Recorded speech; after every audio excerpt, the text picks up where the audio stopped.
మొఖమే కాన sound aunty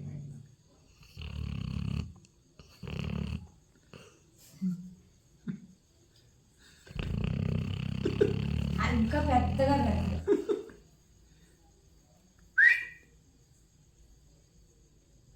లేచిండ కన్ను తీసిండ పనిరా ఎందుకు వాడు చేస్తున్న పని అదే కదా అంటే పడుకో అంటే ఇప్పుడే పడుకో.